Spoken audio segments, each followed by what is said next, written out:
laawol kisal ko laawol peewal e ɓantal. alhamdulillahi rabbil alamin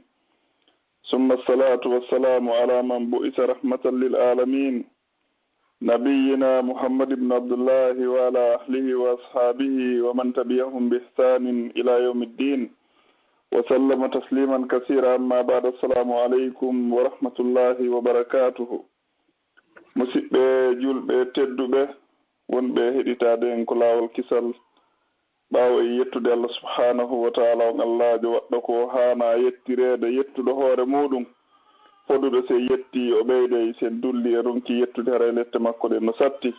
o wi wala in sakartum la azidannakum wala in kafartum inna adabi la shadid. ɓaawo ɗum du'anɗe nelaaɗo sallllahu alayhi wa sallam on nelaaɗo haanaɗo attorede du'anede kala ko Allah tagi kon. nelaaɗo mo tawata onolirama sabu yurmede ronde nde tagore ɓe yettini ko ɓe nela kon fof hay hunde ala ko nelaaɗo ŋacci ɓe yettini fof ɓe landi sahabaɓe wondunoɓe ɓeŋe maɓɓe wosi tawi ɓe yettini ko Allah neli ɓe kon fof. sahabaɓe ɓen settaniɓe wonde ɓe yettini Allah e malayika makko ɓen settaniɓe wonde ɓe yettini. ɓen toro Allah subhanahu wa ta'ala yalla ɓeydu yurmede e teddungal e maɓɓe e kala ɓen wallitiɓe ɓe fiino ka diina Allah hewtira e meɗen ɗo e kala jokkitiɗo laawol ngol ɓe wonno ngol ha ila yawmil qiyama. Allah hara koye ɓe yimɓe ɗon jeyaɗen. salmini on fof salminago islam, salminago addengol giggol e wowodiral hakkundeji julɓe ɓen wona nelaaɗo makirno noon sallllahu alayhi wa sallam. hisabaɓe waɗingol ɓe yiɗidiray haray ɓen wiya ko saɗi moɗon ko tooli ko radio meɗen laawol kisal hande kadi e o jemma ɗoɗen e o jemma juma haray ko adi comme meɗen profita ɗo min wiyana jama wonɓe heɗitade ɓen fof miɗen wiyana on idi mubarak qabbalallahu minna wa minkum salihul amal kullu amin wa antum bi khayr. haray miɗen andintin hande kadi ko woni ko technique ɗoɗen ko yumma meɗen hajja fatmata ñippi wondude cheikh mouhammad aliou bari wondude cheikh alpha oumar diallo e musidɗo moɗon on abdoullahi ɓuriya e haray ko woni ko micro ko oustage meɗen e oustage ousmane diallo wontiran ɓen sengo états-unis ɗum e leydi e saare wiyeten nden philadelphie. haray ɗen andi ɓe hiɗen andi batteji maɓɓe ɗin hakkunde wallitagol e jannugol e waɗugol da'awa e hiɗen andi wakkilare maɓɓe nden tori Allah subhanahu wa ta'ala yallahulan ɗon ɓoynuɓe hakkundeji meɗen o kore enen kadi gande nafayde o ɓeydana ɓe kamɓe kadi o hisinaɓe o hisindina ɓe karamakoɓe meɗen heddiɓɓen fof. haray ko saɗi moɗon ko tooli oustage ko saɗi wonɓe heɗitade ɓen fof ko tooli ko radio meɗen laawol kisal. haray meɗen watta micro on e sokeji oustage meɗen wiyana on falyatafaddal. assalamu aleykum wa rahmatullahi wa barakatuhu. wa aleykum assalam wa rahmatullahi wa barakatuh. bismillahi arrahmani irrahim. alhamdulillahi rabbil alamin. alhamdulillahi alladi hadana ila alislam wa ma kunna linahtadiya lawla an hadana allah. ثم الصلاة والسلام على رسول الله المبعوث رحمة للعالمين محمد بن عبد الله صلوات الله وسلامه عليه وعلى آله وصحبه ومن تبعهم بإحسان إلى يوم الدين. وبعد. يا أيها الذين آمنوا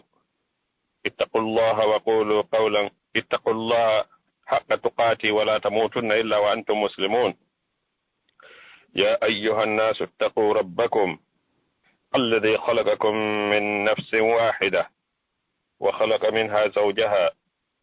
وبث منهما رجالا كثيرا ونساء واتقوا الله الذي تساءلون به والأرحام إن الله كان عليكم رقيبا. يا أيها الذين آمنوا اتقوا الله وقولوا قولا سديدا يصلح لكم أعمالكم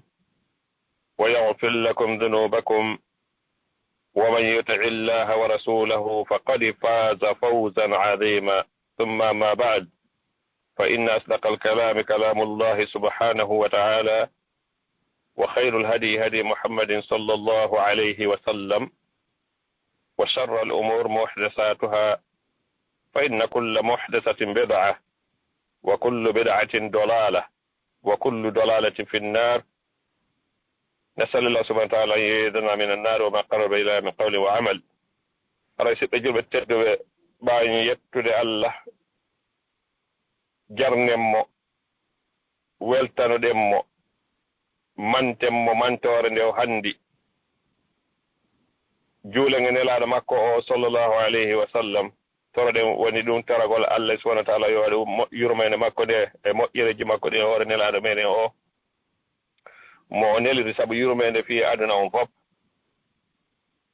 porto e ɓale nokku kala no wowɗa ma noone kala no wowɗa nokku kala ko wonɗa e hoore leydi ndi oɗo Allah neli mo kaffatan linnas dendagal yimɓe ɓe o waɗi mo weltinowo e hulɓinowo haray ɓaawo ɗum ɗon siɓɓe julɓe teddi ɓe ko yewtere men nde ko watten ɗo kon ko jokki tago darsuɗen fuɗɗino heeɓi lebbi ɗuuɗuɗi kono ɗo enen anndi na bayana woni e wadde no wawi ko darsu no wawi sen janngay woni sabu ko on ɗum ko aadabu azzifaf neediji dewgal neediji jommidirɓe ko ɗi duwa ne orde wona deftere fuu mayne wonɗen e wadde none woniri noon ko subugol tun nokkeeli tawɗi hiɗen foddi e anndugol ma ɗum anndintineede ko ɗin wonɗen e yo rewri e muɗum ko lutti ko ŋaccen ɗon e wooli inde mayre fii woɓɓe goo yo waawa ɗaɓɓitoyde ɗaɓɓa sifa mayre ko aadabu zifaafu nde wiyetee hawnaake ara hinde e anglais hinde e français hinde e haalaaji ɗi fof noone kala ko wawɗa min ko ara bo mi jogii fii kala haray falje waɗa e ndeer toon kono hara kankoɓe wonɓe nder gaaɓen le njeeja ɓe sabi Allah ko wonɗen ɗo ko wallindirgol fiyo julɓe ɓe hawrondir annda ko wiyetee goonga kon si mi falji ga sago an kala jogiiɓe ko direct ɓen annduɓe mi falji ɓen ko ɓe naatuki sam ɓe moƴƴintina ɗum ɗon hara ɓe hersinaalan ɓe wirtaalan ɗon ɓe wallitilan fiyo goonga on feeñu sabu Allah wi wa ta'awanu alal birri wat taqwa kono si ɓe accii ɗon tun faljere nden feƴƴii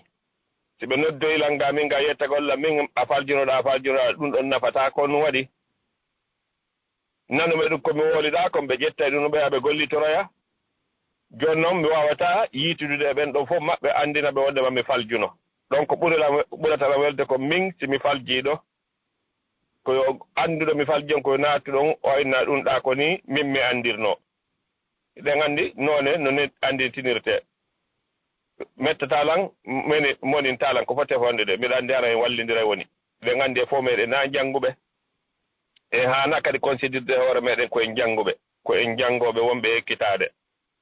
hara yewtere nden ko fuɗɗinoɗen wa saati ko neediji dewgal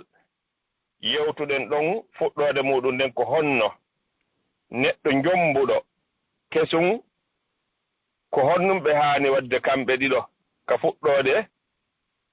tummodirgol maɓɓe kamɓe ɗiɗo e nder saamburu adornoɗen honɗum kamɓe ɗiɗo si ɓe yiidi koyo gorko on okkor koye ɗaɓɓu ɓiraɗan o yara o luttinana ɓeygu makko yara ko heddi kon wiɗen ɗum ɗon ko nelaɗo yirano ɗum ɗon kamɓe e yumma Aicha si feƴƴi ɗon gorko on jogo tiinde sonnajo on o toro Allah yo Allah moƴƴinanmo ɓeygu makko yani moƴƴinanmo dewgal makko ngal yo Allah hokkormo moƴƴere ko woni e o sonnajo kon e moƴƴere nde Allah tagidimo e muɗum nde o toro kadi Allah yo Allah dandumo bone o sonnajo e bone mo sonnajo on tagira e muɗum weɗen ɗum ɗon na e sonnajo on tun woni waɗata ɗum no sonnajo on kadi immo ƴetta junngo mum ñaama ngo jogito tiinde moodi muɗum nden fii diina islam kañum ko nunɗu ɗum ta gorko on sikku wondema ko debbo on tun boni ma ko debbo on tun moƴƴi kanko sonnajo on kadi o jogito tiinde moodi makko nde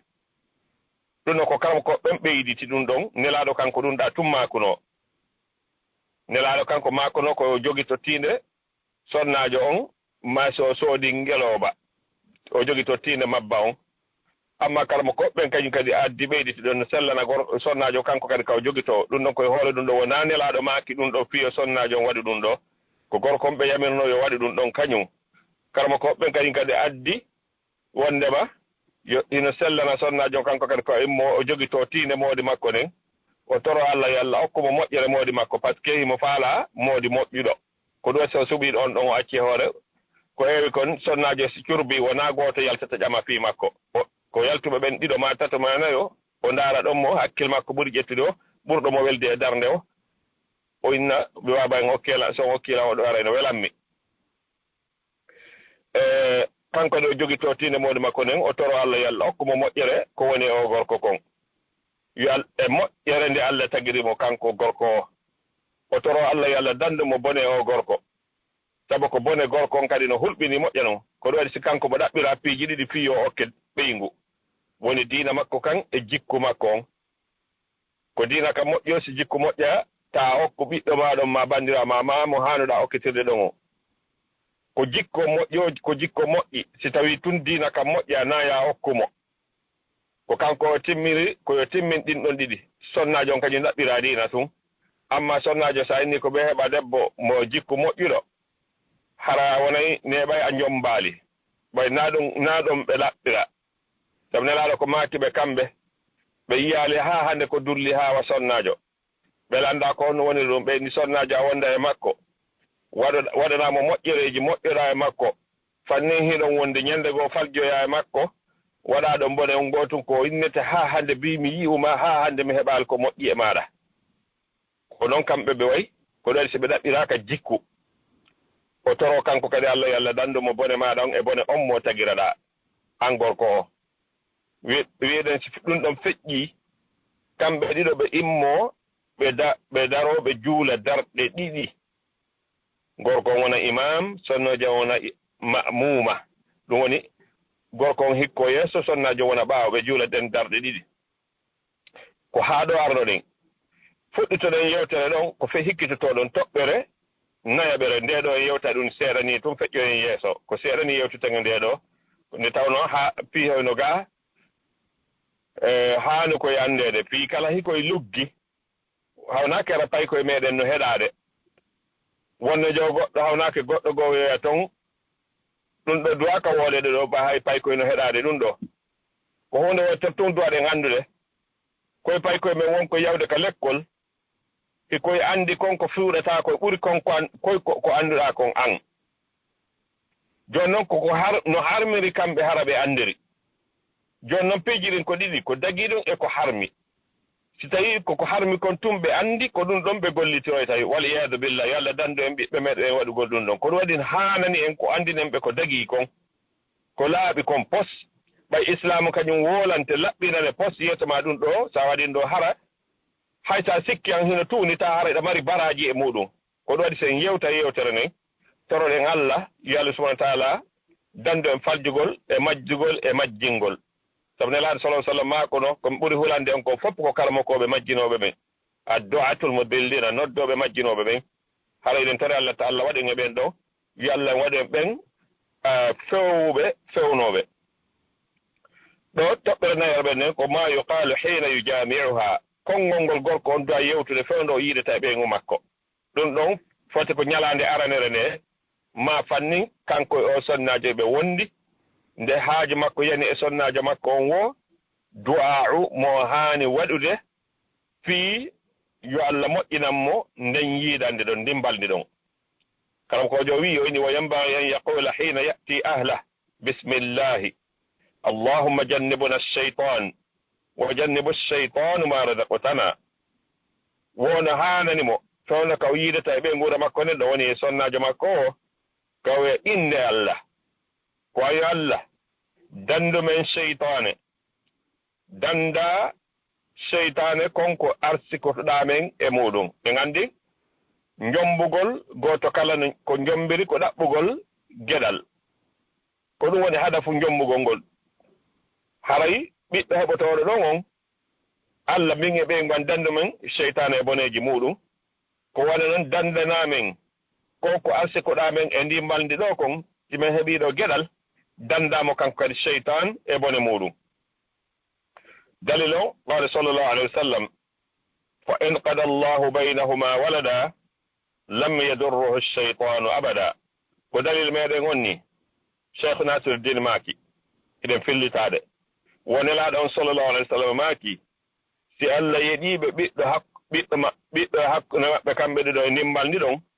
sheytane wawata lorrude on bobo ɗon pooma feƴƴi ɗon yahen kayfa ya'tiha ko honno non o haani yiidirde e moodi makko e ɓeygu makko ma sonnaajo on yi haani yiidirde e moodi muɗum woni wa yajuusu lahu an ya'tiha fi qubliha min ayyi jihatin sha'a min khalfiha aw min amamiha liqawlihi ta'ala nisa'ukum harsun lakum fa'tu harsakum anna shi'tum wono sellanamo jawaz hino sellanimo kanko gorko on nde o addanta ɓeygu makko no noone wono faalira yeeso o ɓaawo o nokku kala ka o faala foti sonnaajon ko ɓaawo o yewtinantamo foti ko yeeso o yewtinantamo ɗum ɗon dalil on ko Allah wooli ko ɗum waɗi si ɗum ɗo hersinaake ko Allah woni tigi woolde so yi a Allah wooli hunde ɗum ɗo haanaaka wiyeede ɗum ɗo no hersini Allah wi nisaakum sonnaaɓe mooɗon ɓen ko ɓe gese mooɗon arde e gese mooɗon ɗe naatire e nder gese mooɗon ɗe noone wono faalira ɗon ɗen ɗo kadi no mari dalillaji ko ɗo dalil on ka qur'ana dalillaji no woodi ka ko ɗo ni o firi aya qur'ana ay kayfa shi'tum muqbilatan wa mudbira wa fi dhalika ahadithun aktafi bi ithnayn minhuma onni wo ko woni ɗum ko noone wono faalira ɗon foti ko ɓaawo iwtiranɗamo ma ɗulle ko yeeso iwtirɗa woni wo ɗum no mari hadisaji boyi kono min raɓɓinɗino e hadisaji ɗiɗi ɗin ɗon woni min haano e majji al awwal عن جابر رضي الله عنه قال كانت اليهود تقول إذا أتى الرجل امرأته من دبرها من قبلها كان الولد أحول فنزلت نساؤكم حرث لكم فأتوا حرثكم أن شئتم فقال رسول الله صلى الله عليه وسلم مقبلة ومدبرة إذا كان ذلك في الفرج. وإن حديث أرنون كجابر بن عبد الله يرمين الله ونمكو koɗo o wiyeteɗo jabir ɗo filli hadisi hajju on hadisi fi hajju no nelaɗo hajjirno noon ila madina ha makka ha no hajju ngu timmiɗo noon ko oɗo hadisi ɓurɗo juutude e hadisaji fi hajju ɗi o wi alyahuda ɓen ɓen andi fe on ɗo nelaɗo seni madina hari alyahuda ɓe no madina ɗo woɓe laati no ɓe wiya si gorko iwtirani ɓeygu mum ɓaawo yani huccinimo si ɓe yiidi wo ɓiɗɗon wonayi ko sansuɗo noone hawnaka ara ɓiɗɗon ko belsuɗo ma sengo goo ko maygo tawata ɗo hara na ɓiɗɗon na o timmuɗo on sa Allah jippino aya ɗo o ahwali ɗo oɗo no jeeya e gooto ko mi faalete karmo koɓɓe firano yan min mi wawata mi anda ko woni ahwali on tigi tigi arayi anduɓe wo yo wowlu inchallah saabi Allah wi nisa ko ɓeyguli moɗon ɗin kodi gese wonande on ko geɗe gese moɗon jono naatire ardane e gese moɗon ɗen noone wono faalira ɗon kon andi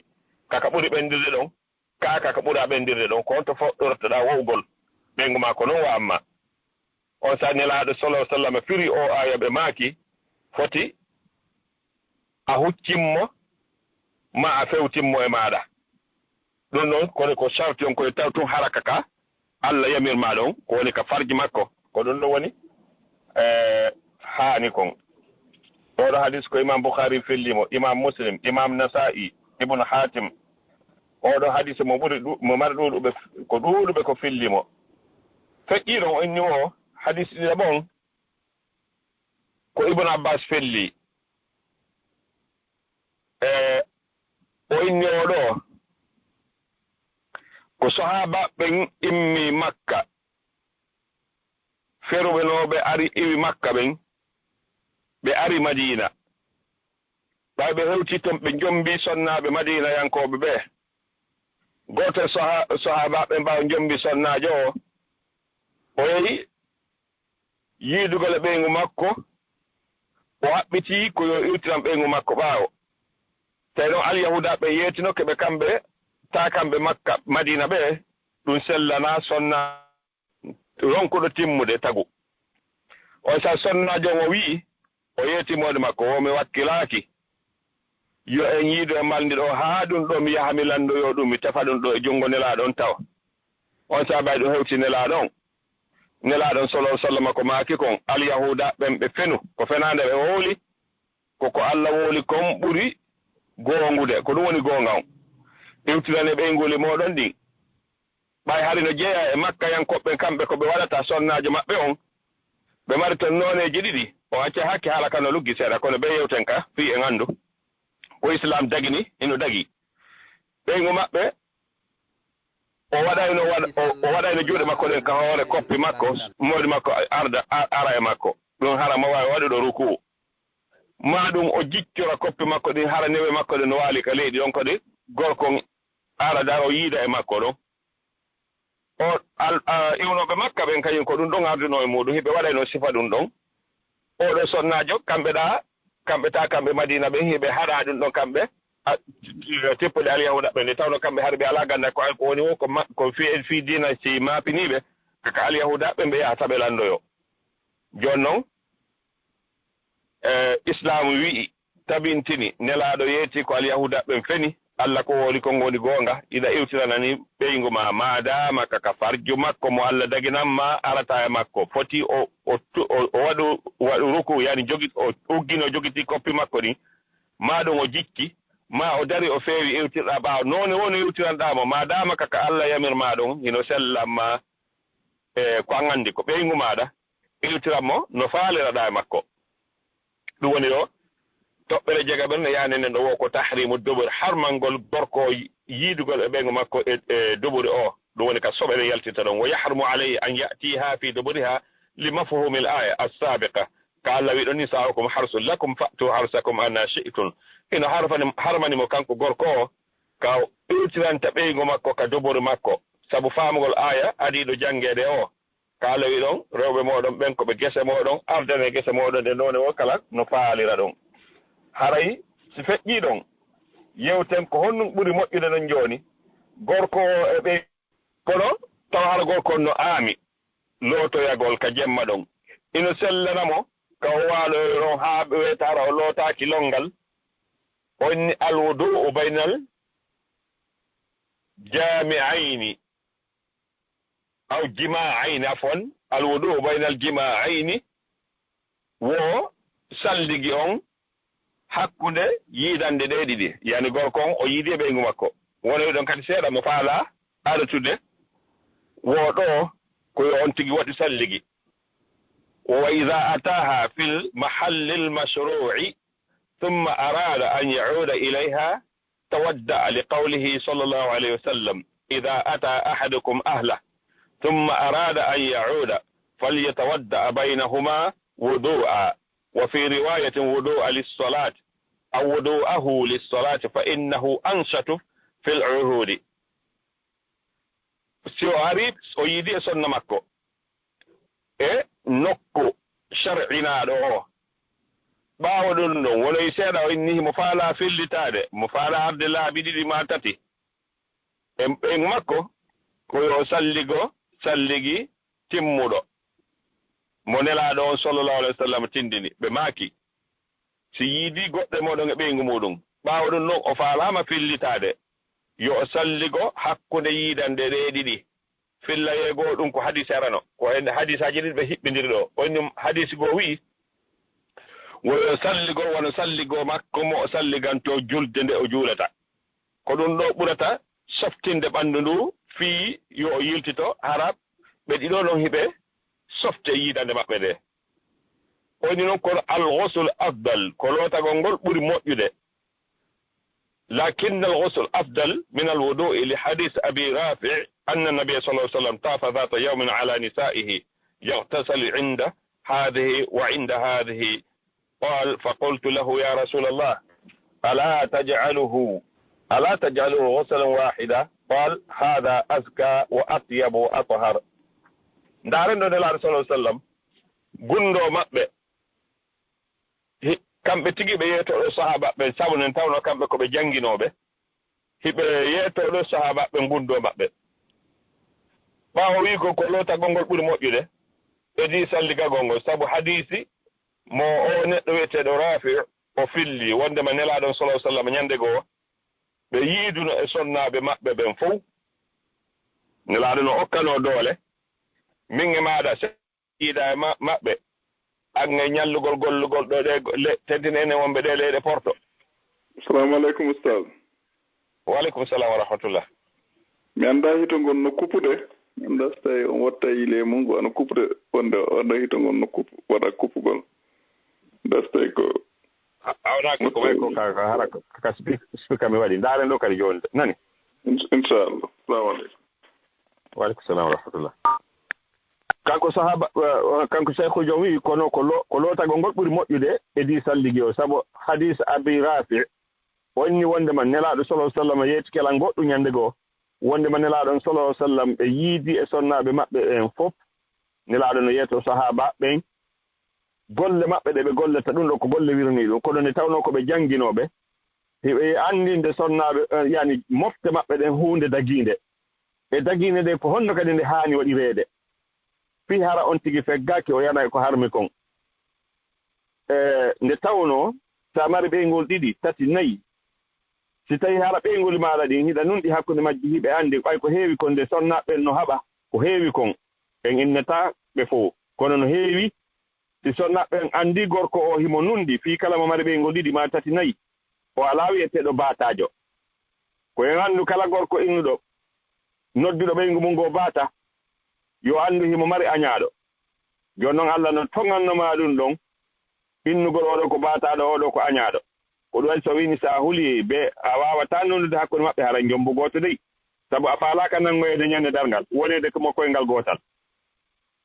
si tawii iɗa mbaɗa ɓeygol ɗiɗi ma tati nayi onon fof iɗo hoɗide nokku gootum iɗa faala wadde o sunna ɗo o sunna no sellamma si an hiɗa nunɗi hakkunde ɓeygol ɗiɗi ƴettoɗaɓe hannde o fof mo goto kala moɗo mi aray ka mum nani si tawii iɗa mbaɗa ɓen doole kono noon haray sa waɗay ɗum ɗo hino no nelaaɗo waɗirnoo kanko raafi o wiini nelaaɗon sallallahu sallam ñannde goo ɓe wangiti hakkunde sonnaaɓe maɓɓe ɓen si ɓe yiide oɗo ɓe yimmoɓe yaaɓe lootoyo si ɓe yaha ka oɗa si ɓe yiide on ɗo ka ɓe looto si ɓe yaha ka oyaɗa on saa min mi wi'ani ɓe koye nelaaɗo hanno habboɗaa ɗum ɗo fof waɗa lootande wootere nelaaɗo maakani mum wo ko ɗum ɗo ɓuri laaɓude ko ɗum ɓuri moƴƴude ko ɗum ɓurata laɓɓinde neɗɗo o raɓɓinɗinoɗen ɗo yewtere jinin ɗo ka ɓen mi taƴinoto tun addugol tun ko dagi fii en anndu hunde sellude nden ko haani waɗude hino sellanaɓe kadi wo ka ɓe lootoɗa kamɓe ɗiɗo ɓe naatida ka horko ɓe lootoɗa siko mi rawum wona wonɓe ka fulawaaji ɓe ma wonɓe ka caye ni uddita pompe ɓe lootoɗa nelaaɗo sallallahu sallam yuma Aïcha no lootoɗayno ɗon no sella ange moodi ma ka lootodiron looto ɗon ara ɗo ndaarindira kadi goto kala no wirte o e ɗum ɗon selli ko ɓey ngumani ko ɗum waɗi so woni ngesa maɗa sen feƴƴiɗo diwen ɗo tumbere moolanande noon yawoyen ka faala ɗen nokkugo kadi ka faalden yewtude fiimuɗum ɗum woni hon ɗum wujubu ihsani ishratu zawja waɗɗagol moƴƴingol wondigol e sonnaajo o yani no ɓe wuurirta noon hara ɗum ɗo ko waɗɗi ɗum ɗen anndi ko jombugol kala jomboyo o anndu so o jombi ko sunna o waɗi jombugol ko sunna wona farilla wona force be neɗɗo kala jomba sabu ko ɗum nelaaɗo makko noon fo man ragaba an sunnati fa laysa minni kala añuɗo sunna an o haɗa tawaka yan ɗum woni jombugol nokku goɓe ini laysa minna man tabattal tawaka yamen on suɓiɗo wonugol ko ɓe wiyata ko mo ala ɓeygu baccala battala ko ɗum ɓe innata baccala suɓugol innoga min jombata ɗum no ɗuuɗi responsibility yaagal si a juuli a janngi qur'ana hunde ka qur'an nelaaɗo maaki wa tawaka e maɓɓe sa ko ɗum ɗon suɓiɗa jooni noon ko yo anndi ɗum ko jombugol ngol ko sunna wona farilla kono si a jombi hannde kadi wuuridugol e makko ngol woni ko farilla ko ɗum waɗi wujubu ko waɗɗi ɗum ihsanu ishratu zawja wuuridugol e sonnaajo o wo yajibu alayhi no waɗɗi e makko kanko gorko o an yuhsina ishratuha nde o moƴƴinta wuuridugol makko e sonnaajo o o yusayiruha fima ahalla allahu laha o yaada e sonnaajo yani o gollidira e sonnaajo on konko Allah daginani mo kanko sonnaajo o la fima haram na dey no ko Allah no harminiri noon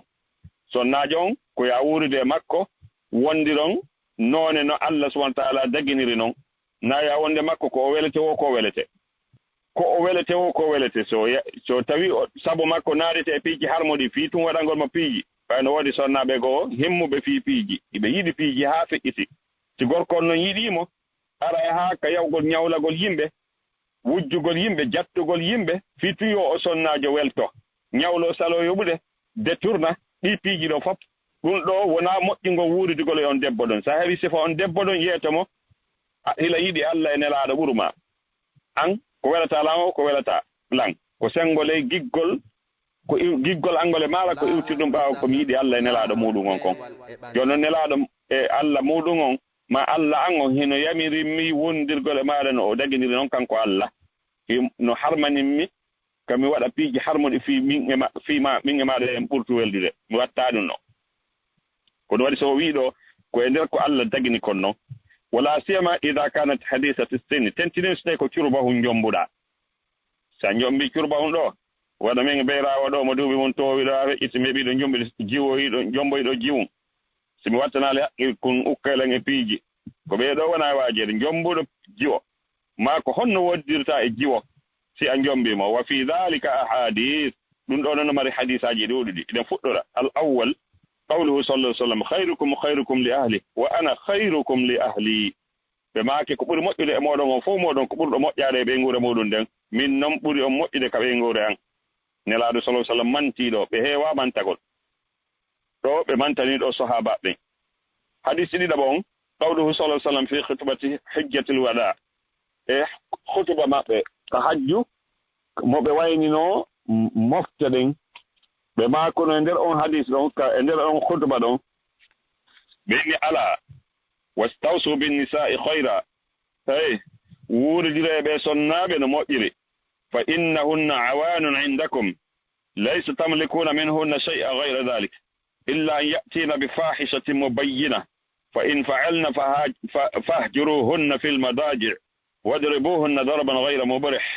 fa in ata'nakum fala tabghu alayhinna sabila ala inna lakum ala nisa'ikum haqqan wa li nisa'ikum alaykum haqqan fa amma haqqakum ala nisa'ikum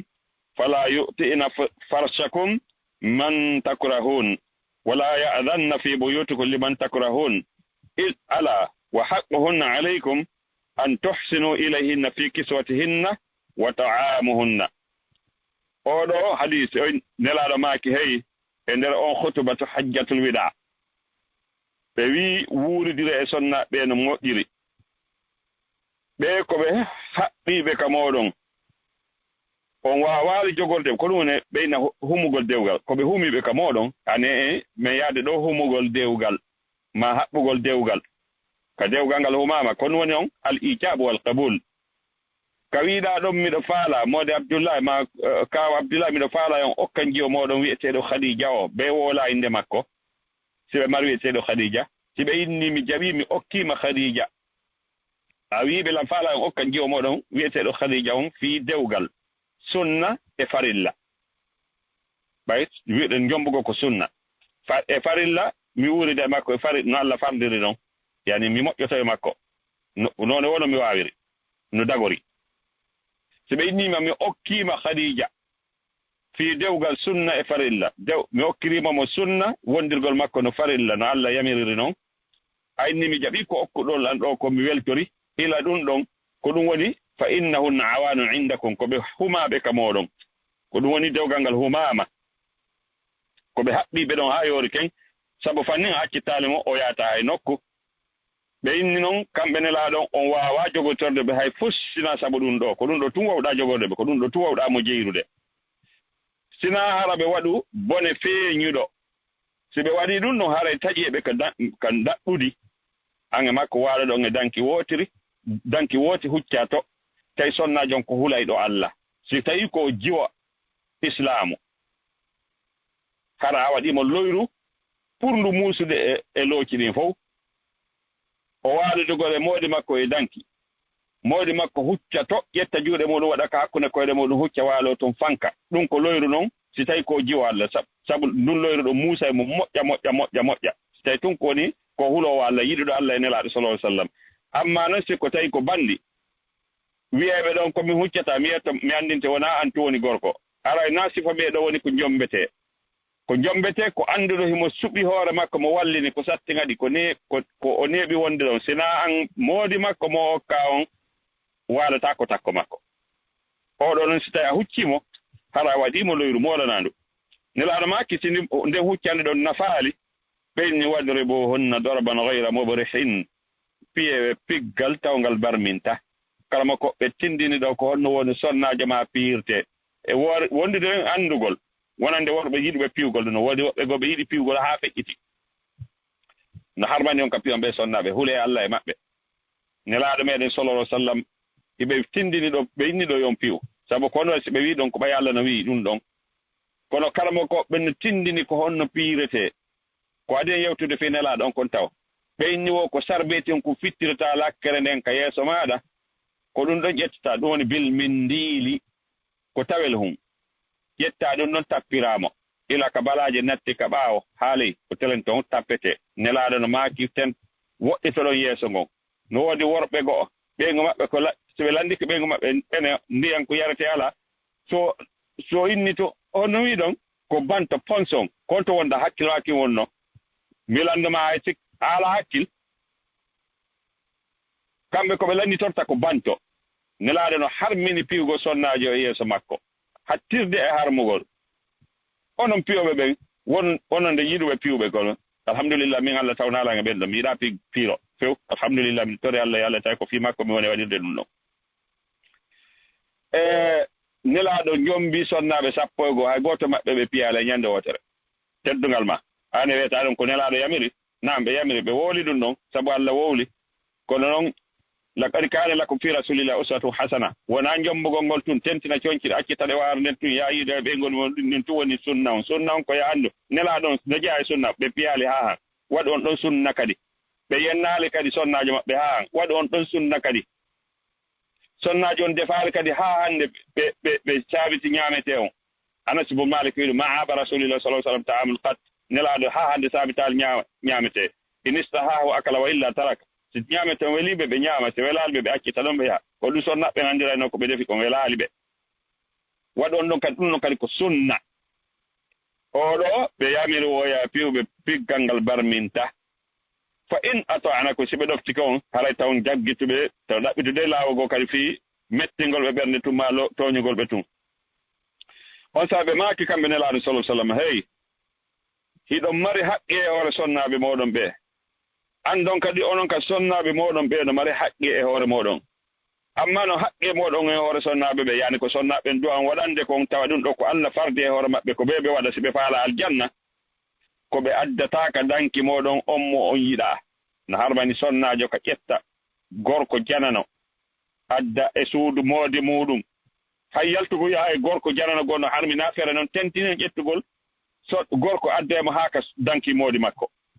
fen ɗo hiɓe waya si ɓe araɗo noddama waɗa ɗum ɗon hara yeddi Allah yeddande ɓurde e hulɓinade kadi ɓe newnan ta naata ka cuuɗi moɗon ɓen ɓe on yiɗa e aru ka cuuɗi moɗon haysi ko mawɓe maɓɓe ɓen haysi ko nene maɓɓe ma baaba maɓɓe ɗum ko haqqe gorkon noon si tawi nene ɓeygu ma ko wadda e ɗoma e ɓeygu maɗa hiɗa mari gonga yetagol ɓeygu maɗa ara de mi faalaka biro ma ara kame en ga ko maɗon siko baaba en makko kanko sonnajo on tawi ko joɗɗima leyɗe Portugal ɓe ma foppu darni jooɗo ɗon heɓgol ɓikkoye lewru kala ma hitande kala ɓikkol denna bo ande ko fiiɗum naɓuma tawi ko sifo ɓe estiraɓe ɗo marɗa ma ko ɓeɗo woni yumma ma an sonnajo ma ɗon ko ɓeɗo woni estiraɓe ma an gorkon ɓeɗo hiɗa mari gonga yetago sonnama ɓeɗo miiɗa ko arata ka an kon haray mi faalaka eɓe arga inchallah nde ɗumanni o en yahay taw enɓe ka maɓɓe hiwroɗen ɓe ton arten amma ka suudu meɗen gam faalaka ɓe aruga sonnajo on ɗon ko ya jaɓu ko nelaɗon sallallahu alaihi wasallam maaki ɗum ɗon a jaɓatta ɓen ɓe moodi ma faalaka aru ka suudu maɗa yo aru nder ton joni noon hiɓe sensitude haqqe ɗum ɗo woni haqqe moɗon e hoore maɓɓe kamɓe sonnaɓe ɓen kamɓe kadi sonnaɓe ɓen haqqe maɓɓe e hoore moɗon onon worɓe ɓen ko nde moƴƴinton e maɓɓe ka holtingol ɓe e ka ñammingol ɓe soora noon ɓe coñki ɗiɓe yiɗi tawi ko ɗi Allah yiɗi weltori si amari coggu muɗum so ala yettoɗa mo woola haala moƴƴuka oɗo de mi ala coggu makko haray noon mi heɓay ɗum ɗo mi annda kono gerdeten yoɗon ɗon yewton ha famodiron ɗuyta ɓeydu ɗon ha siko kanko mari a wadde ko mar ɗon komi ɓeydita ɗo mi sooda komi faala kon madama coñci ɗin ko coñci islam haray soodanmo e ñammingol ɓe ñamete tawɗo hiɗon gayna hiɗon waawi ñamete dagiɗo ɗum ɗo woni hadis ara noon hadis tataɓon kakanilaɗon sallallahu alaihi wasallam maaki لا يفرق مؤمن مؤمنة إن كره منها خلقا رضي منها آخر بما كتغوركو غومدين دو أنيو سناجو غومدين دو لا يفرق أي لا يبغض غوركو غومدين دو وتاو أنيو سناجو غومدين دو si tawi a ñii ɗum ɗo e goɗɗum e jikkule makko ni wooda e goɗɗum ngo konko yiɗoɗa e makko ɗum ɗo woni hadis tata bon hadis naya bon الرابع قوله صلى الله عليه وسلم أكمل المؤمنين إيمانا أحسنهم خلقا وخيارهم خيارهم لنسائهم بماكي كبير تمود قمدين بين فوب إيمان قمدين بين فوب كبير تمود إيمان ko on ɓurɗo moƴƴude jikku ko ɓuri suɓeede e maɓɓe woni suɓaaɗo on on ko suɓaaɗo on ko o best ko tigi tigi jonon ko kanko ɓuri moƴƴude on no moƴƴi ɓe maaki ko on tawɗon ɓurɗo moƴƴaade e ɓeynguli muɗum ɗi ko oɗo ɓuri moƴƴude hakkunde julɓe ɓen fof ɗum ɗo fof ko hadisaji ni hadisi joobon ɓe maaki kam oɗo ko yumma aicha radiallahu anha maaki ƴetta o maaki kanko yumma aicha an aicha radiallahu anha qalat دعاني رسول الله صلى الله عليه وسلم والحبشة يلعبون بحروبهم أو بحرابهم في المسجد في يوم عيد فقال لي يا حميراء أتحبين أن تنظري إليهم فقلت نعم فأقامني وراءه فطأطأ لي منكبيه لأنظر إليهم فوضعت ذقن وجهي إلى فوق منكبيه وفي رواية ما بين أذنيه وعاتقه وهو يقول أشبعت كانكو يوم عائشة وي يندقو نلعب صلى الله عليه وسلم تايكو نلعب عيدي ونو نde عيدي لفك نده دوي تلاتا فك دو nden ñande nelaaɗon solo sallam noddimmi tawi éthiopien ɓe ko ɓe wiyete habasa ma ɗum éritórien ɓe ŋaari ɗum no ande ko leydi wootiri noon tawi habasiyankoɓe ɓe eɓe fijayno eɓe tappan tappete koye maɓɓe ka nder juulirde ɓe nganndi ɗum ɗo ko ɓe tappayno ɗo koko dagi ɓay ka nder juulirde wona waɗeede kadi e kadi hiɗo kadi holla en ɗo kadi no sella huunde ko tawta ko alaa ngannaaru yeƴinaydu hoore dimbaynu koyngal mooƴina ɓanndu si ɗum ɗo naa ɗo wona waɗeede ka nder juulirde annintinay ɗum makko feƴƴeynoɗi won fewndo bugotono ɗon koyngal goy ɗon waɗa kabaliye si tawi naa ɗi piiji ɗo waɗete ka nder juulirde ton hara hino sella o maaki ɗo ka nder juulirde ñalaande iidi on sa nelaaɗon maakanimmi ko an yo boɗewel ya humayra ko an yo boɗewel andi ko ɓaleɓe timon noon fijude joni noon ko kanko yumma aysa kanko ko rawna ɓanndujo ɓe maaki nano ɗo nela ɗum ɗo ko tasgir nelaaɗo sa sallam no fijirayno aysa moƴƴa noon ɓeynamo nokku goo humayra nokku goo ɓeynamo ya aishu ɓe fijiramo ɗum hollugol an gorko sa jombi koye a fijido e ɓeyngu ma ko fijideteɗo na piirideteɗo na yendidirteɗo na kuulodirteɗo na ciiɓodirteɗo ɓeyni ene hiɗa yiɗi kana yiɗi yugo ko ɓe watta kon on yimɓe ɗo yiɗi on saa ɓe waɗi ɓe darnimi ɓaawo maɓɓe ɓe woni yeeso ɓe darnilam ɓaawo maɓɓe mi ɓaariɓe ɗon on saa nelaaɗo on jippini koyɗe muɗum ɗen ɓe jippini koppi maɓɓe ni ɓe wawa ɓe liiƴoto yani jippitago wano na daragol na waɗugo ruku ɓe wawi andi si hoccude goɗɗum ɗum ɓe jippini hoore maɓɓe ɗum fa ta'ali manke bayi ɓe jippinanimi balaji maɓɓe ne fiyo mi daaru ɓe amoɓe ɓe tappay ɓe tappete koye muɗum mi waɗi on sa'i wokkude anden ka hoore balawal maɓɓe yani ka balawal ngal ka jungo ngon fuɗi ɗon mi waɗi ɗon wokkude anden mi ƴetti yeeso ango mi takki ka yeeso maɓɓe ka baga kenkeje maɓɓe mi ndaari sengo dew balawal maɓɓe ngal hakkunde noppi riwaya go wi ko woni hakkunde noppi maɓɓe ɗin e baga kenkeji maɓɓe ɗin ko ɗum woni a jomi dewti wokkude anne ka hoore balawal maɓɓe ni ko raɓɓiɗi kon ka pola meɗe fiyen fi en faamu enen ka pular meɗen ko ɗum no ɓurata faaminden ka pular tawi on saayi nelaaɗo hino maakanamo kanko sonnajo on ene Aisha andi ɗo ɓe jippi hoore maɓɓe hiɓe lorri hoore maɓɓe on saayi hiɓe lorrude hoore maɓɓe fi ɓaawo ɓe yeetaade yimoɓe ndire toonin toon gorkon kadi koye o woni aynoowo ɓeygu makko ɓe dirni ɓe toonin to nayi ɓe ara haa ɓe ɓatto haa ɓe yiye ɓeygu maɓɓe kamɓe nelaaɗon sallallahu alaihi wasallam on saabi ɓe watti ɓe yeeto ɓe no ya Aisha ma shabi ene a haaraali aron kaalindaargol fa aqulu miɗo wiya laa li andura manzilati indahu hatta shabi'tu onni fiyo mi ndaaru mi annda ko honno nelaaɗo on haa honto ɓe yiɗinmi yani nelaaɗo no tampinde hoore muɗum ɓe nganndi ɓe daraaki feewi ɓe jippi hoore maɓɓe par ce que hiɓe juutuno kanko yumma Aisha mo raɓɓiɗi hiɓe ɓuri mo jukki jooni noon so ɓe jippitaaki kamɓe o waawata wadde balawol makko ngal ka hoore balaaje maɓɓe fiyo yi'u ɓe lorri ɗon hoore maɓɓe fi weltingol ɓeygu maɓɓe jooni noon koyɗe maɓɓe ɓen ronkino haa ɗe watti diwnude ɓe landimo ɗon no ene a haaraali taw a ronkaali mettitaali ma oyni fiyo ɗum ɗo eni la waɗirde ɗum ɗo fof fii tun ndaarugo siko haa honto nelaaɗo yiɗinmi ɗaalatti o wii kanko sonnajo on wa min qawlihim yawmaidin tawi noon yimoɓɓe hino ko ɓe wolayno kon abal qasimu tayyiba wa fi riwayatin hatta ida malalat qala hasbuka قلت نعم قال فاذهبي وفي أخرى قلت لا تعجل فقام لي ثم قال حسبك قلت لا تعجل ولقد رأيت يراوح بين قدميه قلت وما بي حب النذر إليهم ولكن أحببت أن يبلغ النساء مقامه لي ومكاني منه وأنا جارية فاقدروا قدر الجارية العريبة أو العربة الحديثة السن الحريصة على اللهو قالت فطلع عمر فتفرق الناس عنها والصبيان فقال النبي صلى الله عليه وسلم رأيت شياطين الإنس والجن فروا من عمر قالت عائشة قال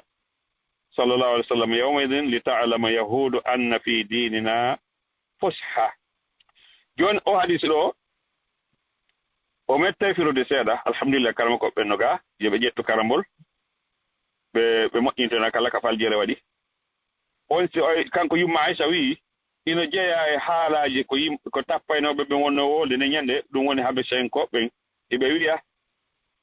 baaba en alkasimu ko moƴƴiɗo yani ko laaɓuɗo ino jeeya e filla e goo haa tawi nelaaɗo on ɓayɓe diwni koyɗe maɓɓe ɗe diwni ɓeyni ene aronki mi winni o oye nokku goo wi hi kono noon inni wota hawjo nelaaɗo daranimi kadi haa ɓeɗo yiltoy kadi ene a ronkaale haa jooni mettitaalima min ni ta hawje dey tawi onni mi yi'i nelaaɗo sallallahu alaihi wasallam hino diwna koyɗe maɓɓe ɗen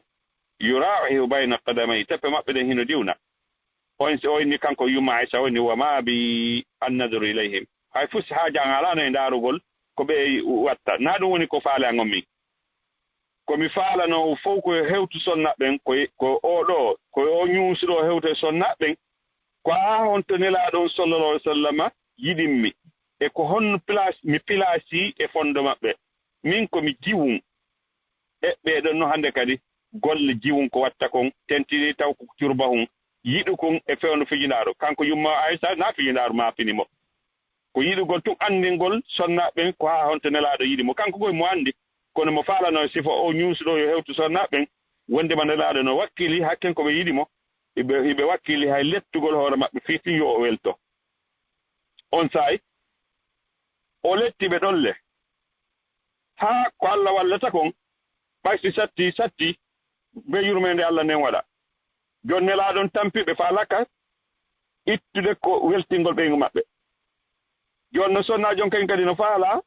tampinde ɓe mo anndi hiɓe tampi kono mo faala e sonnaɓe anndu wondema tigi tigi nelaaɗo no wakkilanimo kala tampere fii tun yo welto ko Allah watta ko on saayi wo Sayyidina Umaru yaltitiki tan yimɓe ɓen foppo dogi hay pay koye dogi on saayi nelaaɗo sallallahu alaihi wasallam maaki mi ay seytanuji yimɓe seytani jinna foppo no doga ɓayɓe yi Umar yumma Aisha maaki ɗum ɗo fof ko fiyo on saayi wo nelaaɗo maaki ko fiyo alyahuda ɓen anndu enen kadi ka nder diina men hiɗen mari ko wiyete welo ino ka nder diina meɗen siɓɓe julɗo tedduɗo ko laabi jelu waw fijjiduɗa ɓeygu ma ene Ousmane wonɗo e wolde ko laabi jelu ƴettuɗa ɓeygu ma ñande ide ene anabuno ɓeygu ma yawɗon fijoy ɗon a sa waɗaɗo ko hanno waɗa ɗum ɗo kadi ko sunnani naam ko sunnani mi anda no leere nde woni to ɓayɓe wiyanno wonde mana en juuti ha mi anda no so tawi juuti andinon mi ɗon hadisi jeega bon hadisi ƴettaɗo makko kanko yima Aisha fayin o wi قدم رسول الله صلى الله عليه وسلم من غزوة تبوك أو خيبر وفي صحوته ستر فهبت ريح فكشفت ناحية الستر عن بنات لعائشة لعب فقال ما هذا يا عائشة قالت بناتي وراء بينهن فرسا له جناحين من رقاع فقال ما هذا الذي أرى وسطهن قالت فرس قال وما هذا الذي عليه قالت جناحان قال فرس له جناحان قالت أما سمعت أن لسليمان خيلا لها أجنحة قالت فضحك حتى رأيت نواجزه يما عائشة وي كان ñande go wo hollugol ɗo son yimɓe men hino fija waɗa fiyindaaro oy waɗa ñande ciidi wo nelaaɗo iwtuno ñande goo ko wiyete gadwa yahugol ɓitoygol bomɓe wonɓe takkoyre ɗon ndin raɗoɓe ma jatta ɓe ma naada ɓe islam tabo gadwa tabo ko ma ɗum haybara oɗo yumma Aisha yejjito ko hombo e majje kañum tigi tigi on sahay ɓay nelaaɗo naati ka suudu ton tun henndu wifi ɓe yii woɓɓe harino arno ka yumma Aisha hino fija tawi noon iɓe darni ton ngaari wano ngaari baali hiɓe waɗani ndi gabitanji ɗiɗi on sa nelaaɗo maaki ko woni mi woni yiide noon hakkunde maɓɓe toon ni on sa sonnaajo maaki wo ko ngaari baali kaala nelaaɗo maaki ngaari marndi gabitanji o maaki ene a yiyano yumma no annabi Sulaymana ino marno babu marukun gabitanji on sa nelaaɗon sallallahu alaihi wasallam jali ɓe kankiti ko ɓe ɗuuɗa waɗugol ɓe jali ɗon haa ƴakkirɗe maɓɓe ɗen yalti ɗum ɗo fof ko hollugol wondema e nder diina meɗen kan ino woodi toon piiji tawde hara ko fijuɗaaro ɗum ɗo ko fik waɗugol hunde tawde wona gongaare kono ko waɗugol tu fijuɗaaro ñande tawi haray ɓe haani weltade fayin hadis makko kanko yumma Aisha o winni annaha kanat ma'a rasulillah sallallahu fi safarin wa hiya jaratun qalat lamma ahmala al-lahm wa lam ubdan فقال لأصحابي تقدموا فتقدموا ثم قال تعالي أسابقك فسبقته على رجلي فلما كان بعد خرجت معه في سفر فقال لأصحابه تقدموا ثم قال تعالي أسابقك ونسيت الذي كان وقد حملت اللحم وبدنت فقلت كيف أسابقك يا رسول الله وأنا على هذه الحال فقال لتفعلن فسابقته فسبقني فجعل يضحك وقال هذه بتلك السبقة yuma Aisha no felle ɗo kadi ko feƴƴino hakkude muɗum e nelaaɗo sallallahu alaihi wasallam ndaren ɗo kadi an kadi siko ni wawɗa sinani hera ekkito waɗu wowgol ni nelaaɗo andi hiɓe yahayno wano ko siɓe yaltano wayasi hiɓe naɓorayno ɓe yoɓotono sonnaaji maɓɓe e nder oɗo wayasi ɗo tawi ɓe ko yumma Aisha ɓe yaade e muɗum ɓe yahi ha e nokku ɓe dari ɓe yetti sahaba ɓe fof hikke yeeso fof yahe sahaba ɓe fof hikki yeeso on say taari yumma Aisha on say ɓanndu muɗum ɗum jan ɗuuɗaali ko ɓe payi kon on say hari eɓe hekkiɗi ɓanndu ɗum tiiɗaali ɓe waawi dogude moƴƴa noon nelaaɗon sallallahu alaihi wasallam yeeti yumma Aisha ari adoniren waɗen foolondiro dogudu yumma Aisha ni ko ɗum faalaɗo ɓe maaki kamɓe nelaaɗon sallallahu alaihi wasallam e makko kanko yumma Aisha ɓe foolondiri dogudu yumma Aisha fooli ɓe nden dogande ɗon wonoy ɗon kadi haa e sahaa goo kadi ɓe yaha tawi kadi ko tuuru makko kadi yahugol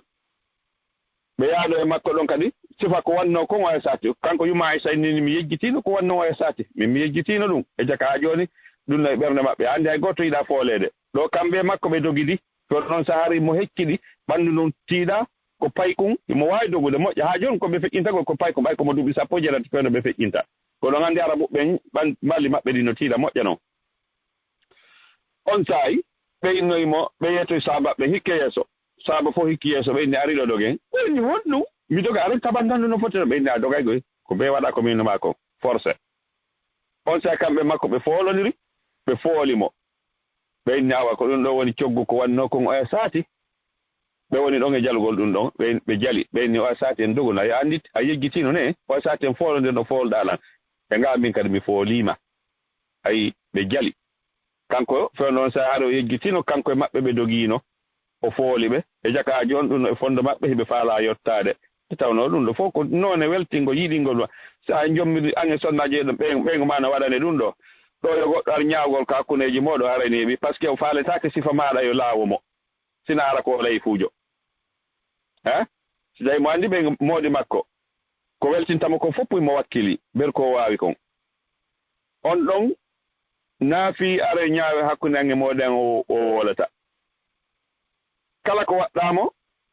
o ettoto yetoma e ngala waɗila nde ko wela Allah andi an kada moƴƴintinayi ɗum ɗon ɓayde tawno hari mo andamma hoore ma immo andi ko a bani adama ko a fal jo seytane kadi no dogude e maɗa ko forcé wonde jigo ko ɓe waɗa ko moƴƴa joni noon o anditide yenum ɗo moƴƴa par ce que o faalaka sifama laawomo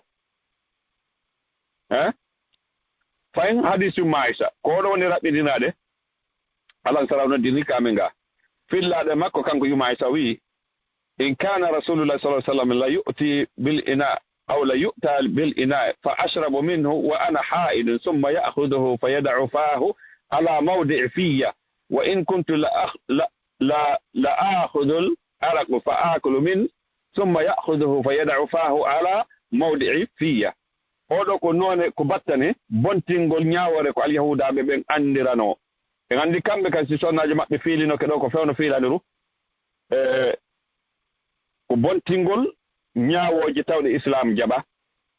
alyahudaɓe kamɓe si sonnaji maɓɓe on fiilike ɓe yaltinemo kasuudu maɓɓe ton o wonata nder ton aha fanni o laaɓaale fiilaniru oɗo no o wii nelaaɗo no addanteno miran hum yarete ɗum yani ɓe neldete no andi ɓe ñamata sadaka kono so ɓe neldama ɓe nafoto ɓe addani miran hum ko yarete ɓe jonnan min yomi yaru ta no hara komi fiiliɗo ɓawɗum ɗum ɓe ƴetta ɓe yara batte komi yari komi luttini kon e kadi ɓe maɗɗora kami maɗɗorno ɗon wondeji ko hay tuutaɗe an ɗenno e muɗum ɗum ɗo fof haɗataɓe yarugol batte on batte on komi yarini ɗon kon hadisi oɗo woni hollugol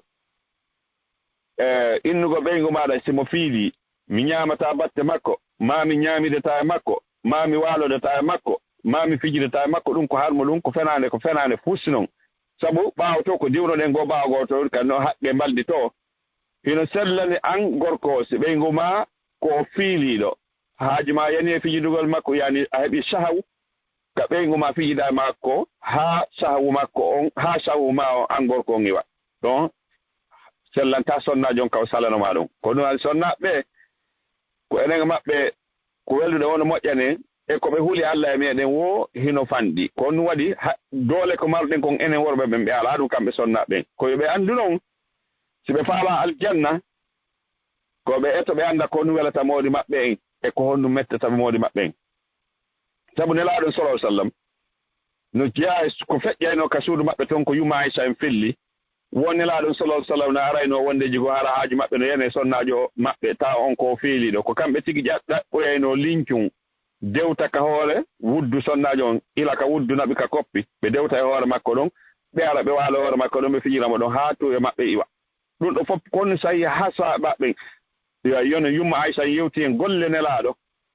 ka nder cuuɗi maɓɓe sifa ɗi piiji ɗo fof ko nde tawno la haya fi din hersa ala e nder diina ka tentini noon feñ wonande si tawi en anndaali ko dagi ko en anndaaki ko harmi kon haade innugol sonnajo ma mo fiili tampa ɗon ha no woodi noone no ittira sahawu maɗa e makko o noone ɗo ko noone simo fiili kadi no sellane ka ñaama batte ko ñaami no sella ka ñaamiɗo no sella ka waaliɗo ɗon ila ɓanndu mooɗon ndu fof haala no takkoniri waaliɗo e balɗe wootiri ara ñiddinaal mo naa o ñidduɗo ko ɗum ɗo islam ñaawi laɓɓinani en haray miɗo raɓɓinɗinoo ɗo annde ɗum ɗo wonno darsu meɗen on ka kiikele ɗo inchallah kala goonga o yaltu kon ga ko immorde Allah tal yaranen ko min karma koɓɓe min yoɓe jentito ɗon kaɓe markuno ɗon ko fof ka haalaji ɗin tawi haala janngi ƴiego wonde ko hay janngo ƴe majje masa majje on no satti koɓe sellin ɗum ɗon ɓe woola noon ko honum woni tigi tigi firo ngon inchallahu so tawi goonga o yaltiga ara ƴette jogi to ɗon gollitiron ko no jeyi nelaaɗo sallah sallam maaki alhaqqu dalul mu'min goonga on hino majjiri gomɗin ɗo o fa aynama wajadahu akhada nokku kala noon ka o yiimo o ƴettay sabu fa huwa lahu ko kanko jeyi ko wona noon majjere nden toroɗen Allah yo Allah dandu en nde kayre e kala ko wiyete majjere e gollugol ko wiyete majjere ko sabu ɗum ɗo moƴƴana en ka diina meɗen haray si tawi faljere waɗi toon Allah e nelaaɗo muɗum ɗum ko immorde am min amma nelaaɗo on Allah e nelaaɗo muɗum no woɗɗiti e muɗum ko min falji wona kamɓe kannaaɓe faljooɓe inchallahu Allah no woɗɗintini nelaaɗo muɗum e faljugol haray ko ɗum ɗo mbaɗoɗen ka kiikiɗe ɗo assalamu aleykum wa rahmatullahi wa barakatuh wa aleykum assalam wa rahmatullahi wa barakatuh Cheikh Ousmane Diallo depuis Philadelphia o weltanama fota e batte darsu on ɗo on minen tori Allah subhanahu wa taala yo Allah holan ɗo waɗan on ɗum ɗo ko misan mon hasanat yawma la yanfa'u malu wala banun illa man atallaha bi qalbin salim waɗana yimɓe jentiti ɓen fof ɓen ɓe Allah manti fi muɗum o yewti o wi si ɓe nani konngol ɓe ƴette ko ɓuri ko moƴƴude konngol ngol ɓe gollitira haro waɗaren e ɓe yimɓe ɓe tawata si ɓe nani konngol ɓe waɗa e kolli juuɗe maɓɓe ɗin ko noppi maɓɓe ɓe huccita ɓe wiya ɗum ɗo ko tindi aramɓe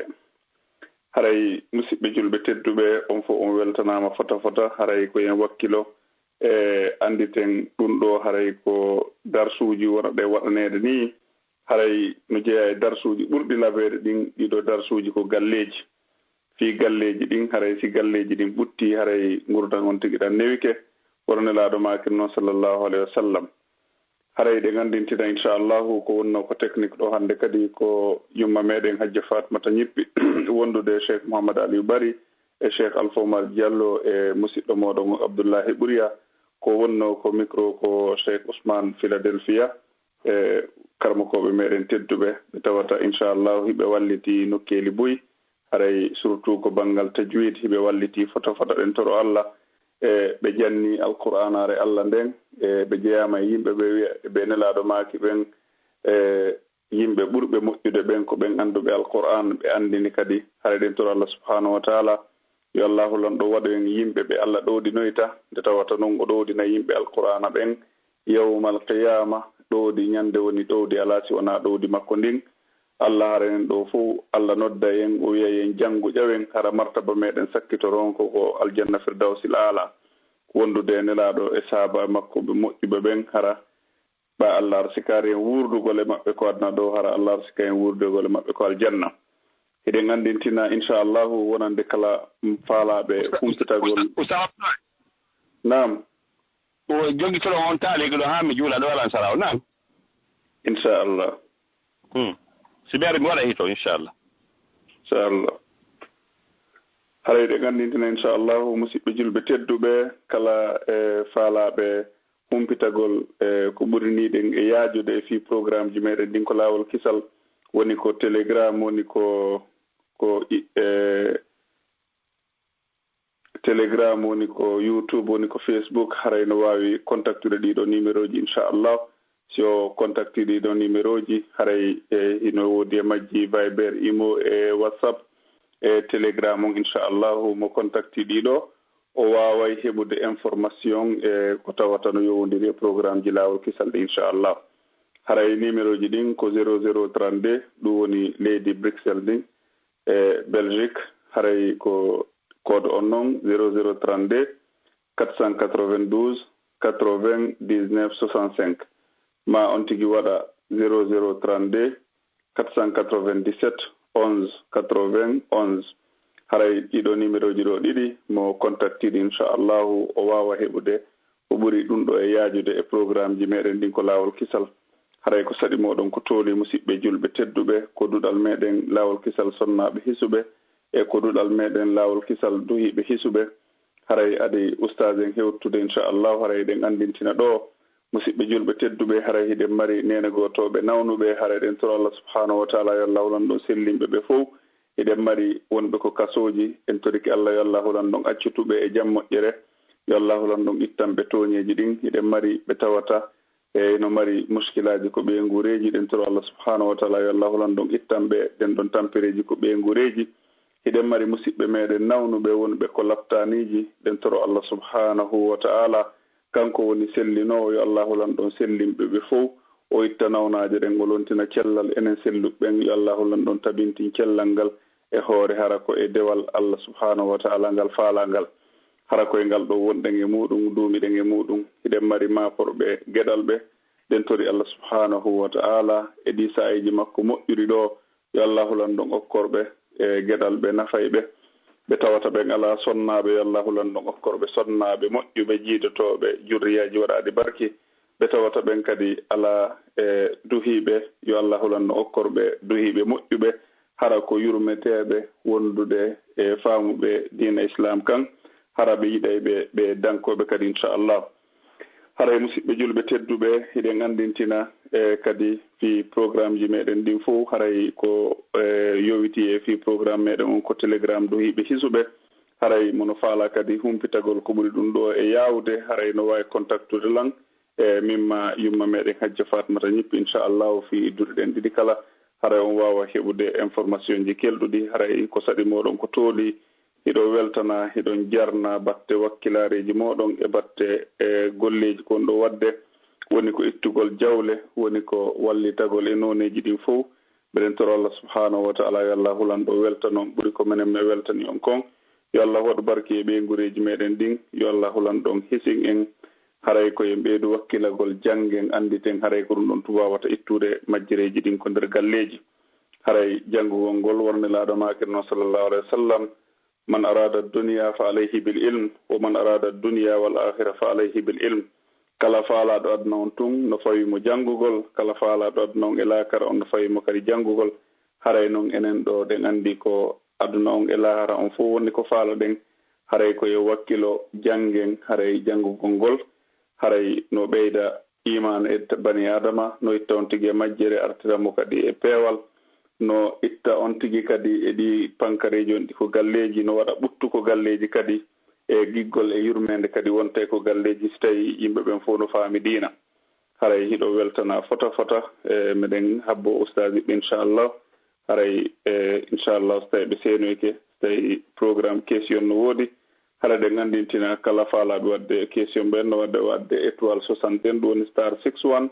hoodere 60 inchallah so tawi karma ko ɓen hewtoyi haray so tawi lande no woodi haray ɓe wawi en tokkitanaɗe inchallah miɗo wiya noon assalamu aleykum wa rahmatullahi wa barakatuhu. Nam ustad hannde ko waɗiɗen ɗo en anndi en ko darso mo fecciti pecce tati ko haani waɗede ko ñande jemma arana on ɓaawɗo no feƴƴuɗen no yahoyɗen ka haqqeji ɗin no fecciti pecce ɗiɗi haqqeji sonnaji on ƴettuɗen hannde e hoore gorko on ara no heddi haqqeji worɓe ɓen e hoore sonnaɓe hitan nde Allah moyo en fottitoɗe wosi Allah jaɓi tawi haray ɗen wuuri ɗen selli en ndaaro e ɗum ɗon kañ kadi naata sonnaɓen tu welto ɓe sikka koko maɓɓe kon tun hara woɓɓe worɓe ɓe anndaɓe ko nu kamɓe kadi waɗɗiɓe ɗo koko piiji ɗi gorko on haani tottude hoore sonnaji muɗum fiya gurnaɗan welu en aro e yewtugol kadi sonnaji on kanko kadi honno haani wondirde e mawni makko fiyo dewgal makko ngal lutto hara wonaali seeɗaɗo inchallah barakallahu fikum. laawol kisal ko laawol peewal e ɓantal